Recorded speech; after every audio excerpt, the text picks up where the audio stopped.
I was the first one to be picked up, so they put me in a cell. They locked me in there in this degrading little outfit. Hey, I don't want anybody left.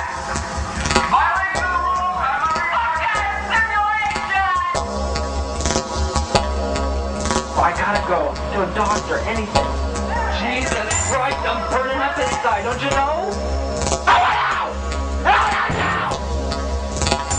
I've never screamed so loud in my life. Never been so upset in my life. It was an experience of being out of control. This is fucking man, take it. Stanford University, Northern California, one of America's most prestigious academic institutions, and in 1971, the scene of one of the most notorious experiments in the history of psychology. I was interested in what happens if you put good people in an evil place. Does the situation outside of you, the institution, come to control your behavior, or does the things inside of you, your attitudes, your values, your morality, allow you to rise above a negative environment? The negative environment Zimbardo chose to test his ideas was a prison. He would convert the basement of the university's psychology department into a subterranean jail. We put prison doors on each of 3 office cells. In the cells, there was nothing but 3 beds, and there was actually very little room for anything else because they were very small. And here we had solitary confinement, which we call the hole. And the hole was the place where prisoners would be put for punishment. It was a very, very small area. When you closed the door, it was totally dark.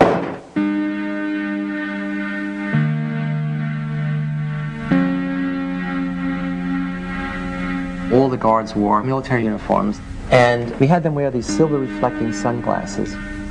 And what it does is you can't see someone's eyes, and so that loses some of the humanness, the humanity. In general, we wanted to create a sense of power. That is, the guards as a category are people who have power over others, in this case, power over the prisoners. A decade earlier, psychologist Stanley Milgram had also looked at how we respond to authority. In order to understand how people were induced to obey unjust regimes and participate in atrocities such as the Holocaust, he set up an experiment. Volunteers were told they were taking part in scientific research to improve memory. Would you open those and tell me which of you is which, please? Teacher. Where? Teacher. Separated by a screen, the teacher would ask the learner questions in a word game and administer an electric shock when the answer was incorrect. He was told to increase the voltage with each wrong answer. Cloud. Horse. Rock. House. Answer. Wrong. 150 volts. Answer. Horse. Oh. Experiment. That's all. Get me out of here. Get me out of here, please. Continue, please. Go right on. I refuse to go on. Let me out. You refuse to go on? The experiment requires you continue, teacher. Please continue. Participants didn't know that the learner was really an actor and the so-called shocks harmless. You're going to get a shock. 180 volts. Oh! I can't stand the pain. Let me out of here. Can't stand it. I'm not going to kill that man in there. I mean, who's going to take the responsibility if anything happens to that gentleman? I'm responsible for anything that happens here. Continue, please. All right, next one. Slow. Walk, dance, truck, music. 2/3 of volunteers were prepared to administer a potentially fatal electric shock when encouraged to do so by what they perceived as a legitimate authority figure. In this case, a man in a white coat. 375 volts. I think something's happened to that fellow in there. I don't get no answer. He was hollering with less voltage. Can't you check in and see if he's all right, please? Milgram's findings horrified America. They showed that decent American citizens were as capable of committing acts against their conscience as the Germans had been under the Nazis. Like Milgram, Zimbardo was interested in the power of social situations to overwhelm individuals. His experiment would test people's responses to an oppressive regime. Would they accept it or act against it. Zimbardo's experiment was conducted against a backdrop of civil rights activism and protest against the Vietnam War. There was a sense of student power, student dominance, and student rebellion against authority in general. It was from the student body that Zimbardo selected his participants. After passing tests to screen out anyone with a psychological abnormality, they were paid $15 a day. Each was randomly assigned to the role of guard or prisoner. It was a prison to me. It still is a prison to me. I don't look on it as an experiment or a simulation. It was just a prison that was run by psychologists instead of run by the state. I was 20, and that September I was going to college, and it would be nice to have a summer job, but there sure wasn't a lot of time left. And I looked in the want ads, and I found this thing which was just going to fit. It was just 2 weeks. Once you put a uniform on and are given a job to keep these people in line, you really become that person. Once you put on that khaki uniform, you put on the glasses, you take the nightstick. I was on summer break from my first year in college, and I was looking for a job. Had to choose between that and making pizzas. That sounded like a lot more fun. As well as running the experiment, Zimbardo took on the role of prison superintendent. He began by briefing the guards. I said, you have to maintain law and order. If prisoners escape, the study is over, and you can't use physical violence. You can't create a sense of fear in them. You can't create the notion that their life is totally controlled by us, and that there'll be constant surveillance. We have total power in the situation, and they have none. Prisoners were brought to the basement prison, blindfolded, to confuse them about their whereabouts. They were stripped and deloused. Of course, the guards started making fun of their genitals and humiliating them. And really, it's a start of what's known as the degradation process, which not only prisons, but lots of military-type outfits use that process.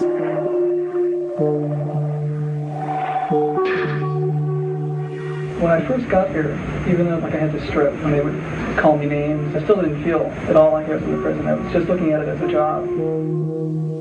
I recall sort of walking up and down the very short hallway, which was the prison hall, and looking in on the prisoners, and they're basically lounging around on their beds. I felt it was like a day in summer camp.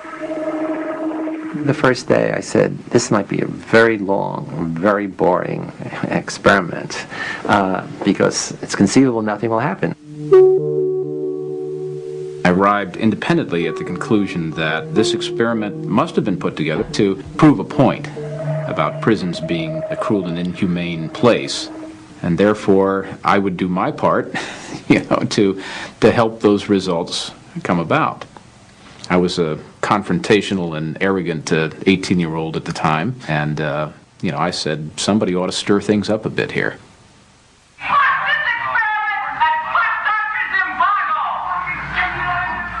On the second morning, the prisoners had decided to stir things up as well. The guards found some of them had used their beds to barricade their cell. Prisoner 8612 was one of the ringleaders of the rebellion.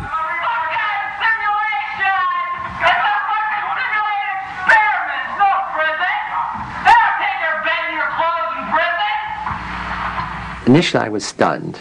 I didn't expect a rebellion because not much happened. I mean, it wasn't clear what they were rebelling against, but they were rebelling against the status, rebelling against being anonymous, against having to follow orders from these other students.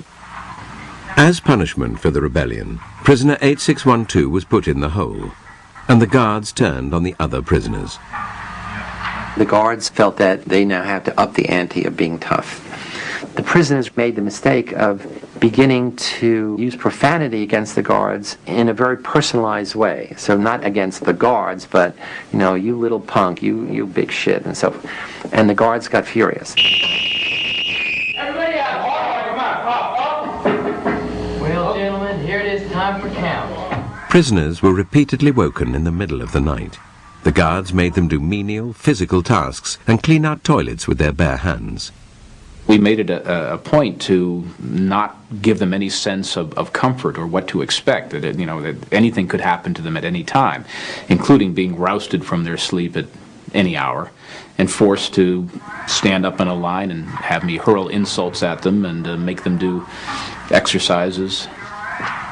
When you interrupt people's sleep, they tend to become a little disoriented. And since there was no daylight in the prison, they had no idea whether it was night or day. I think that I was the instigator of this whole schedule of harassment. The harassment of the guards took its toll on rebellion leader 8612. He told Zimbardo he wanted to leave the experiment. Zimbardo responded not as a psychologist, but as a prison superintendent. I said, well, I can see to it the guards don't hassle you personally, and in return all I would like is some information from time to time about what the prisoners are doing. So essentially I'm saying I'd like you to be a snitch, an informer. And I said, think it over, and if you still want to leave, fine. Confused, prisoner 8612 returned to his cell and told the other prisoners that no one could leave.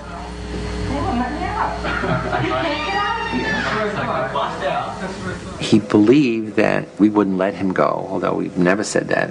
But the fact that he was the ringleader of the rebellion, and he told the other prisoners, they won't let you leave. And that really transformed the experiment into a prison. I was told that I couldn't quit. And at that point, I just felt totally hopeless. More hopeless than I'd ever felt before.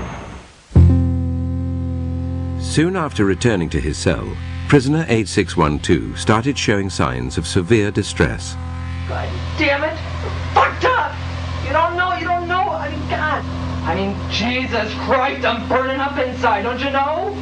I just fucking can't take it. He came up with a plan that if he acted crazy, we would have to release him.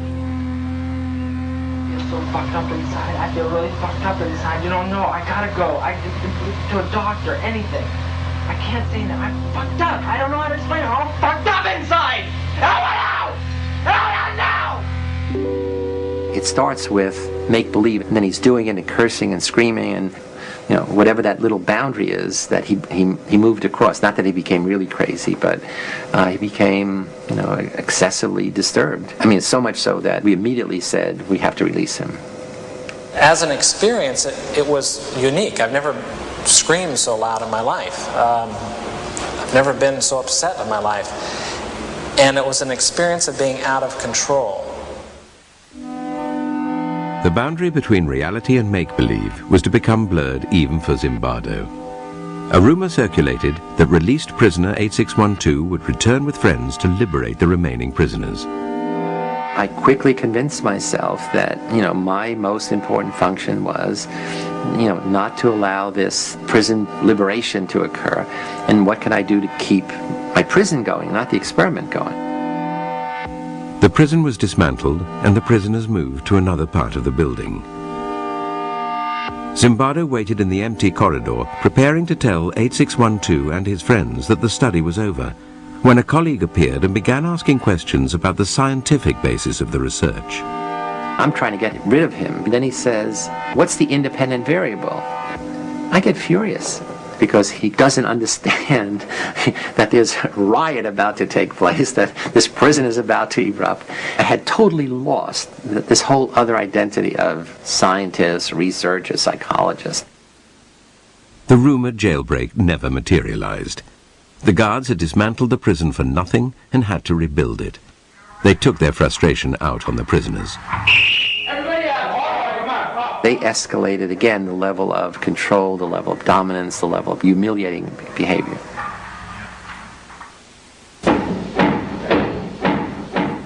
"819 was the next prisoner to rebel against the harassment of the guards. He barricaded himself in his cell and refused to take part in the count. You're not only not getting a cigarette, but for as long as the cell's blockaded, you're going to be in solitary when you get out. For 819's disobedience, the guards made his cellmates do mindless work.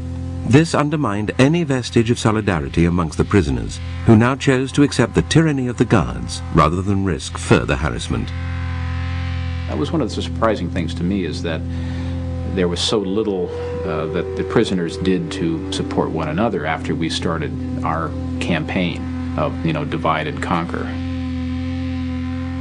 Isolated and distraught, prisoner 819 told Zimbardo he wanted to leave. while I'm interviewing the 819 and saying, okay, it's all over. Thank you for your participation. I'll give you money for the whole 2 weeks, even though you're leaving early. He hears the prisoners shouting, 819 did a bad thing. Prisoner 819 did a bad thing. Prisoner 819 did a bad thing. Prisoner 819 did a bad thing. And he said, I can't leave. And he's crying. And he says, I can't leave. I said, what do you mean you can't leave? He said, no, I have to go back because I don't want them to think that I'm a bad prisoner. And that's when I really flipped out. That in such a short time, a college student's thinking could become so distorted. I said, you're not a bad prisoner. You're not a prisoner. And this is not a prison. And it was this thing where he opened his eyes. It was just really like a cloud being lifted. Seeing things clearly, prisoner 819 reverted to his original request and was released. To replace him, the experimenters called in one of their reserves from the standby list. I got a phone call saying, are you still available as an alternate? Kind of cheery female secretary voice. I said, yes, sure. And so she said, could you start this afternoon? And I said, yes, sure. And my role in the experiment really began.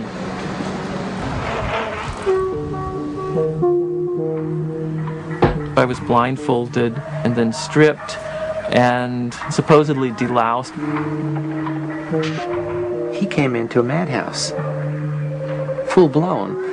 All of us had gradually acclimated to the increasing level of aggression, the increasing powerlessness of the prisoners, the increasing dominance of the guards. And he comes in and says, what's happening here to the other prisoners? And they said, hey, you better not make trouble. It's really terrible. It's a real prison.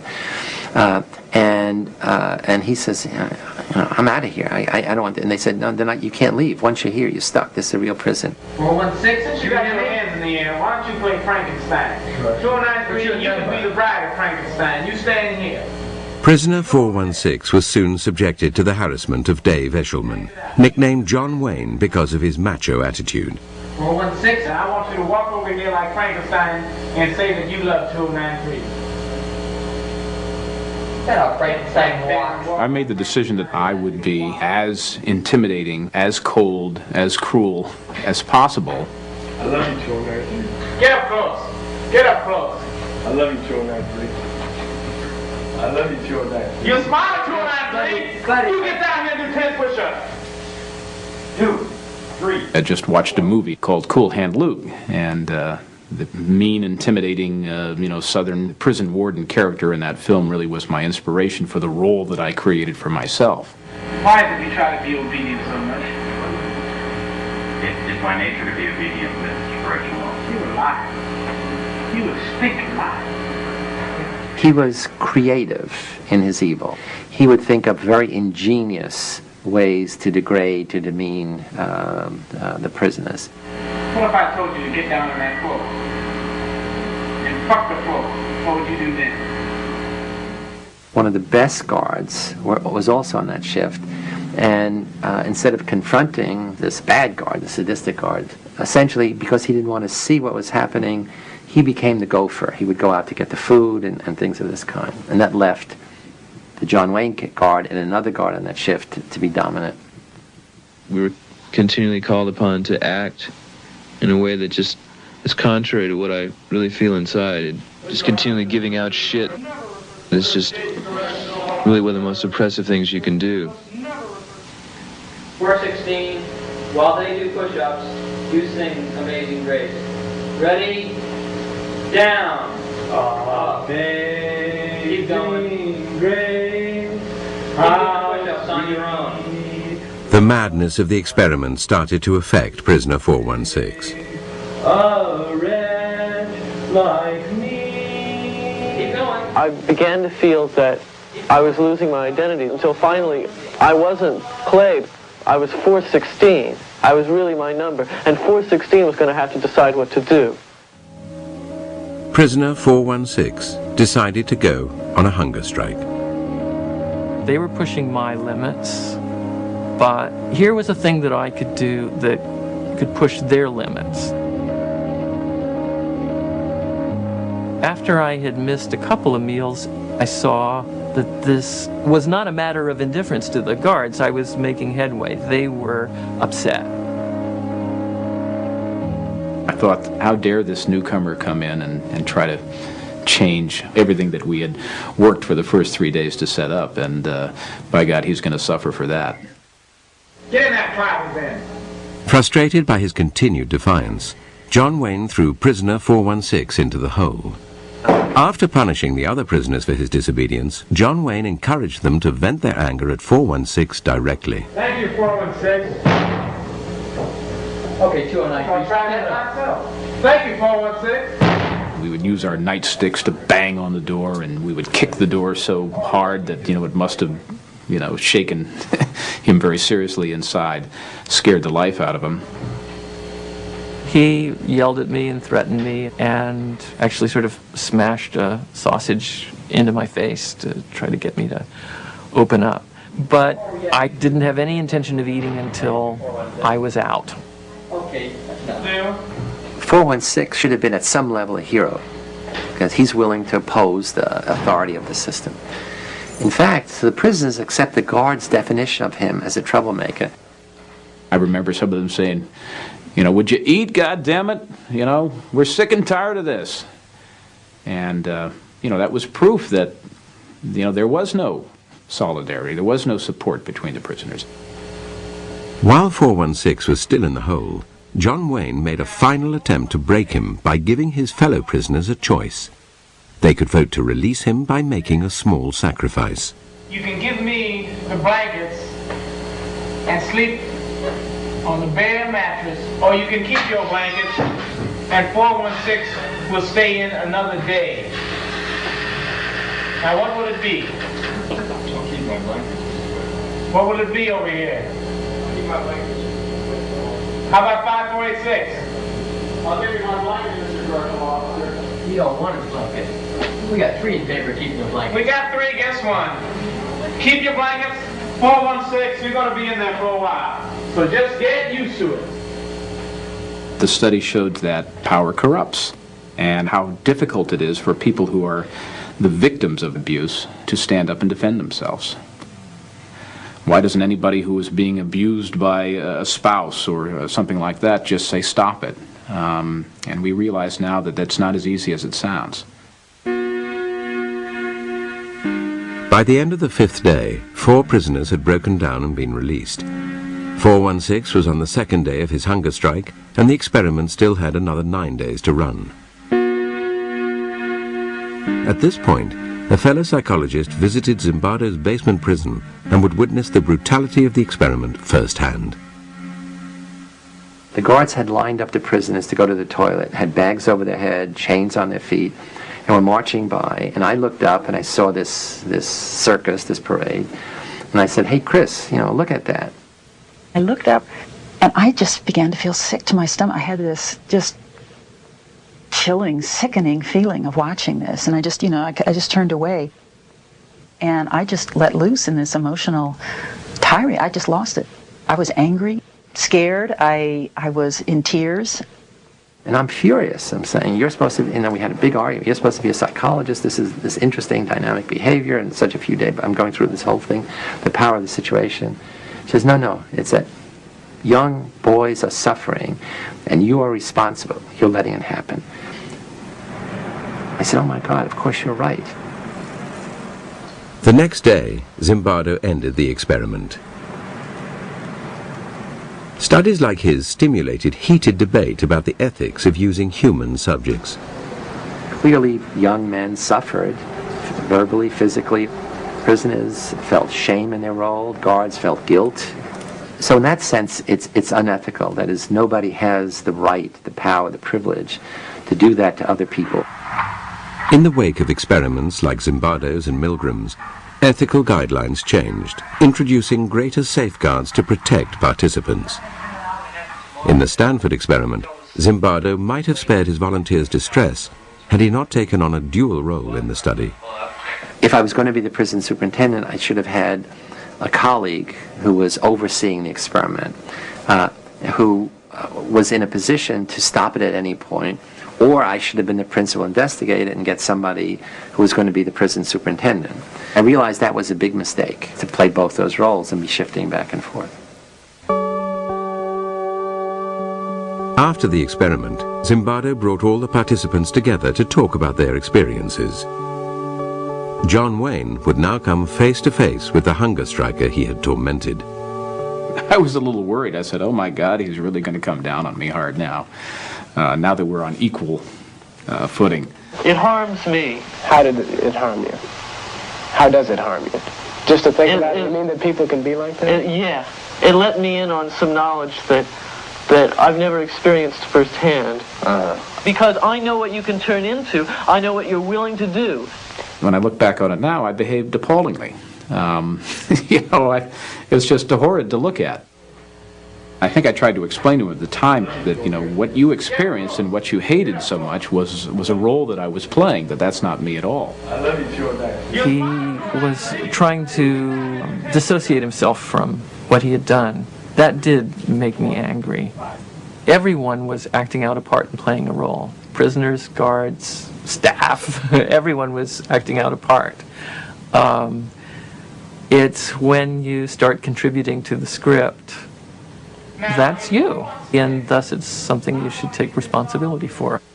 I didn't see where it was really harmful. It was degrading, and that was part of my particular little experiment to see how I could... Your particular little experiment. Yes, Why don't you tell me about that? I was running little experiments of my own. Tell me about your little experiments. Okay. I'm curious. I wanted to see just what kind of verbal abuse that people can take before they start objecting, before they start flashing back. If I have any regret right now, it's that, I made that decision, because it would have been interesting to see what would have happened had I not decided to force things. It could be that I only accelerated them, that the same things would have happened, but we'll never know. If the extreme nature of Dave Eshelman's behavior tested the prisoners, it also presented the other guards with a choice, to intervene or not. It surprised me that no one said anything to stop me. They just accepted what I said, and no one questioned my authority at all. And it really shocked me. Why didn't people, when I started to abuse people so much, I started to get so profane that, and still people didn't say anything. There were a few guards who hated to see the prisoners suffer. They never did anything which would be demeaning of the prisoners. The interesting thing is, none of the good guards ever intervened in the behavior of the guards who gradually became more and more sadistic over time. We like to think there is this core of human nature that good people can't do bad things and that good people will dominate over bad situations.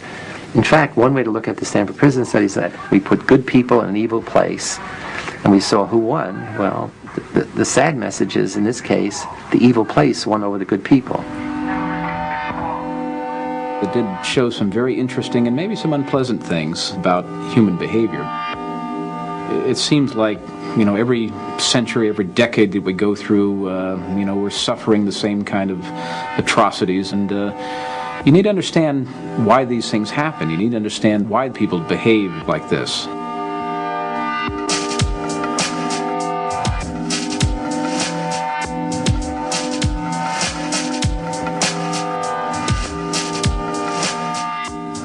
There's a similar experiment starting this Tuesday night on BBC Two. Details coming up next.